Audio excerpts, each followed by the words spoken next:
Sampurasun, assalamualaikum warahmatullahi wabarakatuh. Ketemu lagi di channel Tri Aji Kaji Official. Dan di video kali ini saya belum mau membuat video berbagi lagi ya, karena minggu-minggu kemarin saya sudah membuat, alhamdulillah sudah bisa kembali lagi ke jalan raya untuk membantu orang meskipun tidak banyak gitu kan. Dan ketika saya mau melanjutkan video selanjutnya untuk berbagi, untuk mencari target, dan sudah ada peringatan untuk PSBB kembali gitu, untuk lockdown. Takutnya ketika saya nanti membuat video di jalan, takutnya kayak kejadian yang sebelum-sebelumnya malah dibubarkan gitu kan. Jadi untuk antisipasi ya saya stop, untuk sementara saya stop dulu buat video berbaginya. Insya Allah kalau misalkan udah agak kondusif saya terjun lagi ke jalan gitu loh. Dan untuk video kali ini saya akan bercerita tentang kisah horor yang dikirim Mbak Raya lewat DM Instagram seperti biasa gitu ya. Tapi ini kayaknya ini Mbak Raya ini mengirimkan cerita ini gimana ya. Jadi kayaknya ini si Mbak Raya itu mengirimkan cerita ini yang sudah diceritakan oleh yang lain gitu loh, atau gimana ya. Karena ini 3 cerita ini pendek-pendek gitu, tapi katanya ini berdasarkan kisah nyata gitu loh. Jadi sekarang saya akan menceritakan cerita horor, cerita mistis, langsung 3 cerita karena kan ini pendek-pendek gitu kan ya. Jadi biar durasinya nggak terlalu pendek, jadi saya ceritain 3-tiganya langsung ya. Mudah-mudahan seru lah ya, karena saya juga ini baru baca, baru lihat juga. Dan langsung aja dimulai ya untuk cerita yang pertama nih. Cerita yang pertama ini judulnya Kamar Kosong di Rumah Sakit. Kamar kosong di rumah sakit. Kenapa sih harus rumah sakit lagi gitu loh? Apa memang rumah sakit identik dengan hal-hal yang seperti itu gitu kan? Ya biar nggak penasarannya langsung aja kita ceritakan. Siap. Diceritakan 3 orang perawat sedang bertugas shift malam di salah satu rumah sakit di Jakarta. Ketiga orang ini secara bergantian mengurus kebutuhan dari satu pasien ke pasien lainnya. Di salah satu lantai rumah sakit ada sebuah kamar kosong yang menjadi gudang sementara. Ketiga perawat yang berjaga pun diberi pesan untuk selalu menutup pintu kamar kosong itu jika ada keperluan, terutama saat malam hari. Saat itu pasien di salah satu kamar menekan tombol bantuan. Salah satu perawat bergegas menuju kamar tersebut sambil mengecek jam di tangannya. Ketika berjalan menuju kamar pasien yang membutuhkannya, dia melewati kamar kosong itu. Dia melihat pintunya tidak tertutup dan lampunya menyala. Di dalam ruangan itu ada sebuah kursi yang menghadap ke jendela di ujung ruangan. Awalnya dia berpikir kalau cleaning service lupa menutup kamar itu.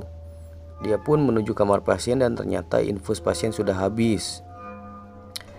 Ia kemudian pergi mengambil infus di ruang obat dekat ruang perawat.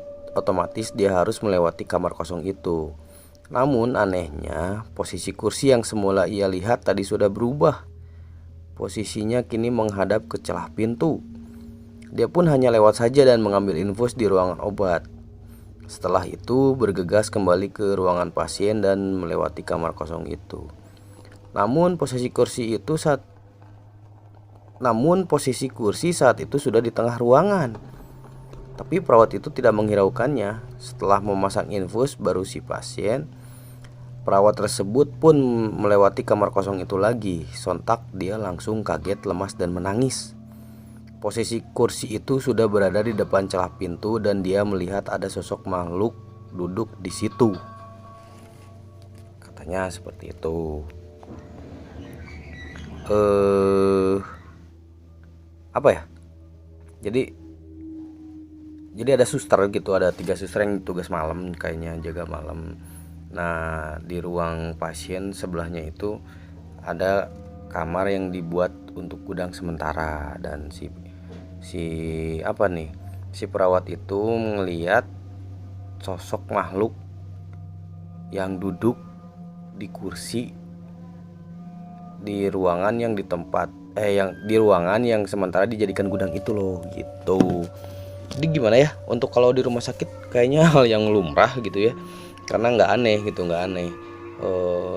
Di setiap rumah sakit pasti ada aja yang seperti itu gitu loh. gimana ya, kurang seru nih. Kalau ini kurang seru. Kita langsung ke cerita yang kedua ya. Judulnya ikut sholat. Nah, ini nih. Judulnya ikut sholat nih.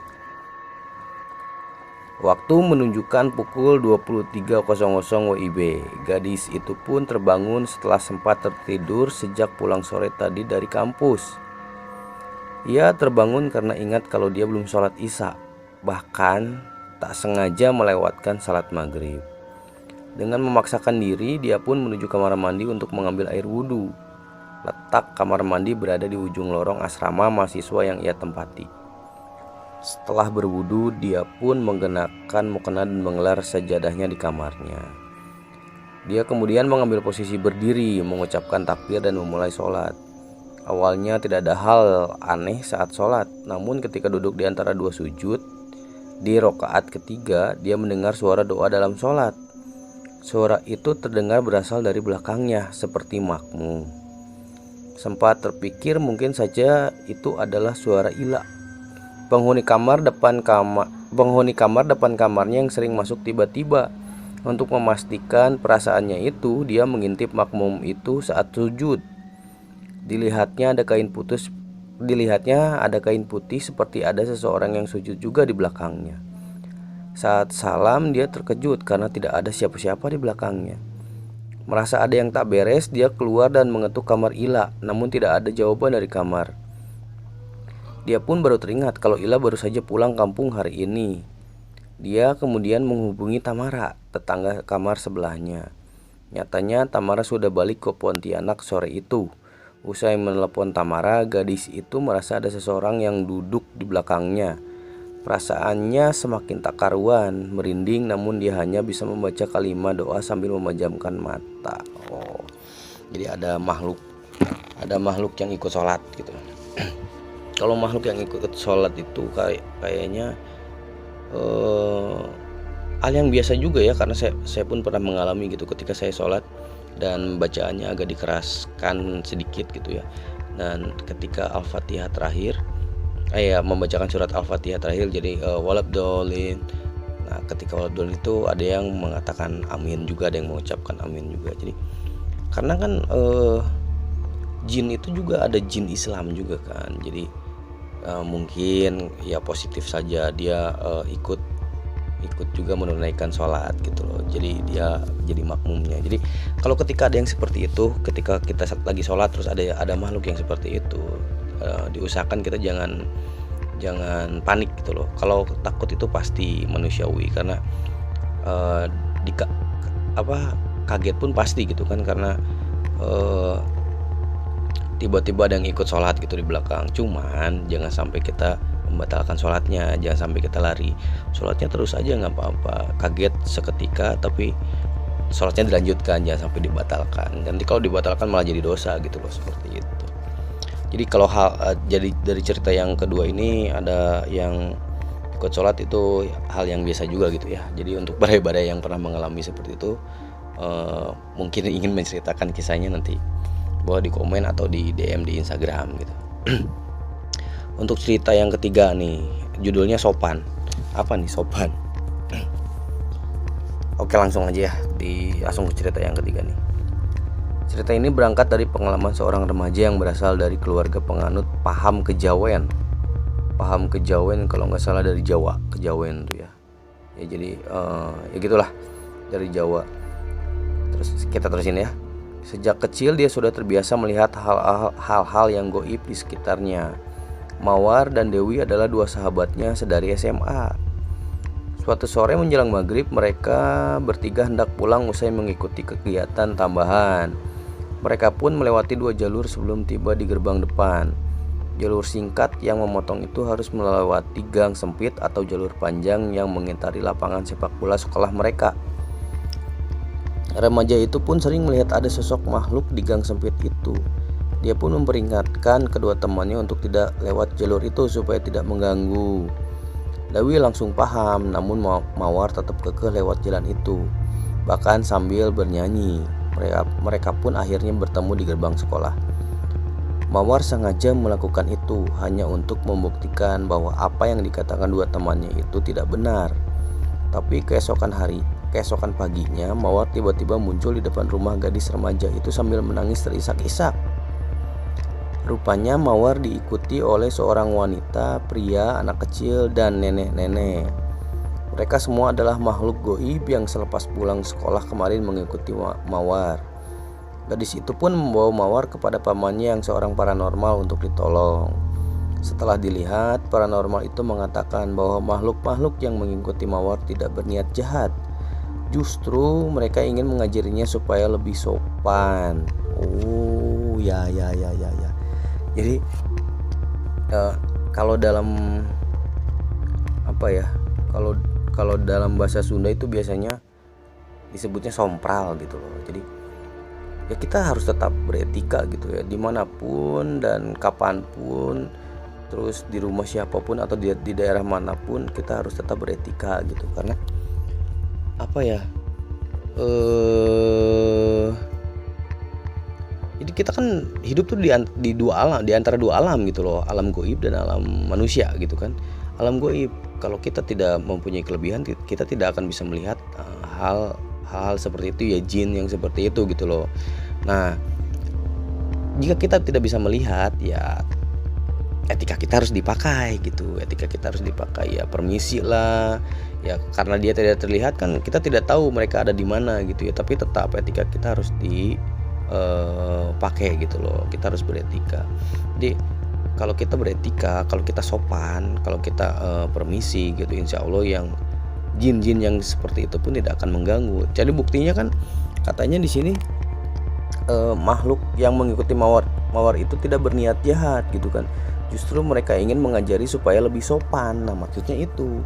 Jadi ketika ada orang yang mengatakan tuh di situ ada ini gitu, pernah melihat makhluk yang seperti ini, jangan lewat situlah. Nah, mawar ini kan malah sengaja lewat seperti ke jalan yang itu, terus sambil nyanyi-nyanyi gitu loh. Mungkin jin itu tersinggung jadi langsung mengikuti mawar gitu kan. Dan mawar pun tidak sengaja ya melihat, katanya melihat sosok wanita, pria, anak kecil, dan nenek-nenek kayak gitu. Ya, jadi gitulah pada intinya, dimanapun kita berada, kapanpun, atau sedang bertamu kemana atau sedang melewati jalan kemana, etika kita harus tetap dipakai gitu kan. Ya dari rumah niatkan dulu minta perlindungan kepada Allah, Bismillahirrahmanirrahim gitu kan. Terus Bismillahirrahmanirrahim gitu kan. Jadi insya Allah pun akan melindungi di setiap perjalanan kita gitu. Dan mungkin ini 3 cerita ini sudah saya bacakan ya. Mudah-mudahan ramai karena cerita ini yang dikirim langsung ke DM Instagram. Saya juga kaget kok ini ada 3 cerita yang harus dibacakan, dan ternyata pendek-pendek gitu kan. Jadi ya satu cerita dari 3 cerita itu beda-beda gitu. Jadi dari yang pertama kan judulnya kamar kosong di rumah sakit, yang kedua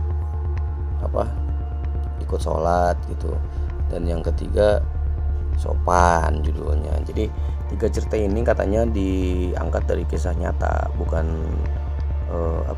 bukan dibuat-buat gitu. Kalau ini dari kisah nyata.